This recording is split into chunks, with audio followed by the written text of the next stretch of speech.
Chanakya IAS academy current affairs में आप सभी का स्वागत है। आज हम बात करने वाले हैं लोकसभा आचार समिति अर्थात लोकसभा एथिक्स कमेटी के बारे में।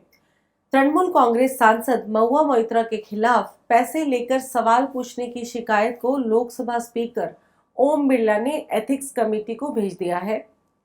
अगर इस पूरे मामले की बात करें तो भारतीय जनता पार्टी सांसद निशिकांत दुबे ने तृणमूल कांग्रेस सांसद महुआ मोइत्रा पर संसद में प्रश्न पूछने के लिए एक बिजनेसमैन से रिश्वत लेने का आरोप लगाया है।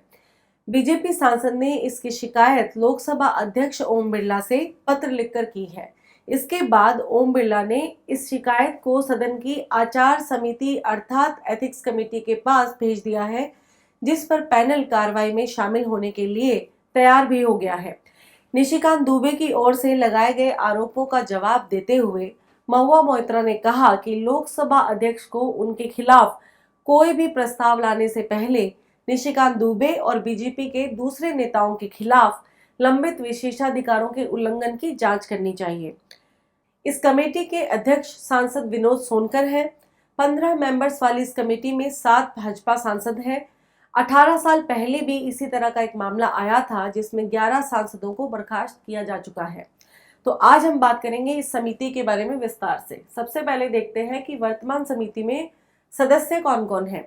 इस समिति के सदस्यों की नियुक्ति 1 साल के लिए होती है और वर्तमान में इसके अध्यक्ष बीजेपी के विनोद कुमार सोनकर हैं। इसके सदस्यों की अगर बात की जाए तो इनमें बीजेपी के विष्णुदत्त शर्मा, सुमेधानंद सरस्वती, अपराजिता सारंगी, डॉक्टर राजदीप रॉय, सुनीता दुग्गल, सुभाष भामरे के अलावा कांग्रेस के वी वेंथिलिंगम, एन उत्तम कुमार रेड्डी, बाला शोवरी, वल्लभ नैनी और परनीत कौर, शिवसेना के हेमंत गोडसे, जेडीयू के गिरधारी यादव, सीपीआईएम के पीआर नटराजन और बीएसपी के दानिश अली शामिल हैं। 2 दशक पहले अस्तित्व में आने वाली समिति की आखिरी बैठक 27 जुलाई 2021 को हुई थी। समिति ने अब तक कई शिकायतें सुनी, लेकिन ये बेहद हल्के मामलों की रही है। अधिक गंभीर शिकायतें या तो विशेषाधिकार समिति या विशेष रूप से सदन की गठित समिति में सुनी जाती है। इससे पहले भी कैश फॉर क्वेरी मामले में 11 सांसद निलंबित हो चुके हैं।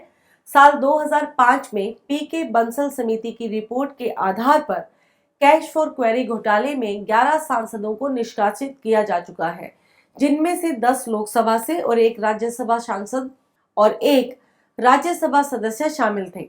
बंसल कांग्रेस के वरिष्ठ सांसद थे। उसी वक्त बीजेपी ने सांसदों को निष्कासित करने के लोकसभा के फैसले का विरोध करते हुए मांग की थी कि बंसल समिति की रिपोर्ट विशेषाधिकार समिति को भेजी जाए ताकि सांसद अपना बचाव कर सके। पूर्व लोकसभा महासचिव पीडीटी आचार्य ने कहा कि 2005 के मामले में बहुत सारे सबूत थे। ये एक स्टिंग ऑपरेशन पर आधारित था। यहाँ चुनौती पश्चिम बंगाल के सांसद की ओर से पूछे गए सवालों को पैसे के लेन देन से जोड़ने की होगी, अर्थात वर्तमान समय में जो ये केस आया है उसमें पैसे के लेन देन को साबित करना मुश्किल होगा। पूर्व में अगर एथिक्स पैनल के गठन पर विचार की बात की जाए तो दिल्ली में साल 1996 में पीठासीन अधिकारियों के एक सम्मेलन के दौरान पहली बार संसद के दोनों सदनों के लिए एथिक्स पैनल के आइडिया पर विचार किया गया। उपराष्ट्रपति और राज्यसभा के सभापति के.आर. नारायणन ने 4 मार्च 1997 को उच्च सदन की आचार समिति का गठन किया। 2 महीने बाद मई के महीने में सदस्यों के मॉरल और एथिक आचरण की जांच करने और कदाचार के मामले की जांच करने के लिए इसका आधिकारिक उद्घाटन किया गया। विशेषाधिकार समिति पर लागू नियम नैतिकता पैनल पर भी लागू होते हैं।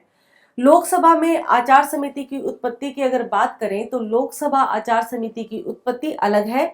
लोकसभा के विशेषाधिकार समिति के एक अध्ययन समूह ने विधायकों के आचरण और नैतिकता से संबंधित प्रथाओं को देखने के लिए साल 1997 में ऑस्ट्रेलिया, ब्रिटेन और अमेरिका का दौरा किया था। इसने एक आचार समिति के गठन के लिए एक रिपोर्ट का मसौदा तैयार किया, लेकिन रिपोर्ट को पटल पर रखने से पहले ही लोकसभा भंग कर दी गई। इसे 12वीं लोकसभा में पेश किया गया था, लेकिन इससे पहले कि विशेषाधिकार समिति इस पर कोई विचार कर पाती, लोकसभा फिर से भंग हो गई। 13वीं लोकसभा के दौरान विशेषाधिकार समिति ने आखिरकार एक आचार समिति के गठन की सिफारिश की। दिवंगत अध्यक्ष GMC बाल योगी ने 2000 में एक तदर्थ आचार समिति का गठन किया और यह 2015 में सदन का स्थायी हिस्सा बन गई। वर्तमान स्थिति के अनुसार कोई भी व्यक्ति किसी सदस्य के खिलाफ किसी अन्य लोकसभा सांसद के माध्यम से कदाचार के सभी सबूतों और एक हलफनामे के साथ शिकायत कर सकता है। एक सदस्य भी किसी अन्य सदस्य के खिलाफ बिना किसी शपथ पत्र के सबूत के साथ शिकायत कर सकता है।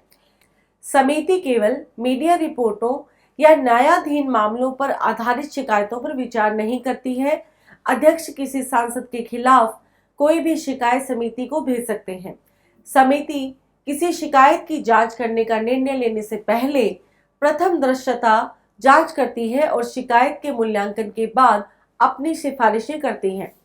समिति की रिपोर्ट अध्यक्ष के सामने पेश की जाती है, जो सदन से पूछता है कि क्या रिपोर्ट पर विचार किया जाना चाहिए। रिपोर्ट पर आधे घंटे की चर्चा का भी प्रावधान है।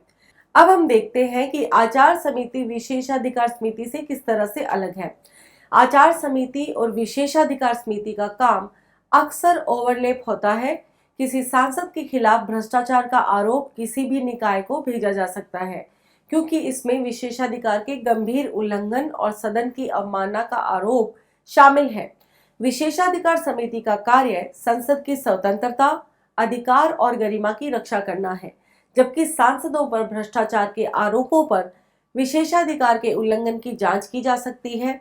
एक व्यक्ति जो सांसद नहीं है, उस पर भी सदन के अधिकार और गरिमा पर हमला करने वाले कार्यों के लिए विशेषाधिकार के उल्लंघन का आरोप लगाया जा सकता है। हालांकि आचार समिति के मामले में कदाचार के लिए केवल एक सांसद की ही जांच की जा सकती है। तो इसके साथ ही आज का हमारा विषय यहीं पर समाप्त होता है। हम फिर मिलेंगे एक नए विषय के साथ। आप हमारे YouTube चैनल को लाइक, शेयर और सब्सक्राइब जरूर करें। धन्यवाद।